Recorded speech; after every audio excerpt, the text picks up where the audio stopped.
শূন্য স্থান কখনো অপূর্ণ থাকে না ঠিকই, তবে একজনের শূন্যতা অন্য কাউকে দিয়ে পরিপূর্ণভাবে পূরণ হয় না। যতই পূর্ণ হোক না কেন, কোথাও না কোথাও কিছুটা হলেও অপূর্ণ থেকে যায়। প্রিয় কারোর চলে যাওয়ার শূন্যতা মানুষকে যত বেশি কষ্ট দেয়, তার থেকেও বেশি কষ্ট দেয় ওই মানুষটার সাথে কাটানো স্মৃতিগুলোর জন্য।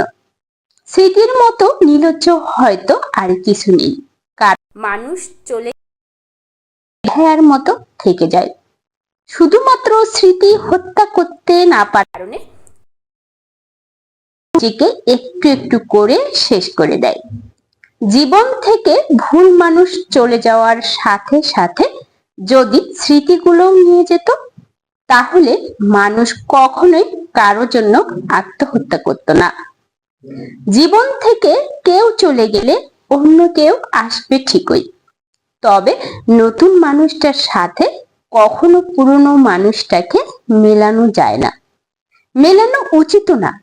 কারণ নতুন মানুষটা যতই ভালো হোক না কেন, পুরনো মানুষটার রেশ কিছুটা হলেও থেকে যায়। তবুও মানুষ আবার ভালোবাসতে শিখে যায়, আবার নতুন করে নিজেকে মায়ায় জড়িয়ে নেয়। পুরনো স্মৃতির জায়গায় নতুন স্মৃতি জমা করে রেখে দেয়। পুরনো সবকিছু ভুলে গিয়ে নতুন মানুষটার সাথে নিজেকে মানিয়ে নিতে চায়।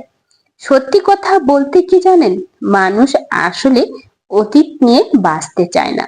শুধুমাত্র অভ্যাস কিংবা মায়ায় পড়ে যাওয়ার কারণে মানুষ একে অপরকে ভুলতে পারে না।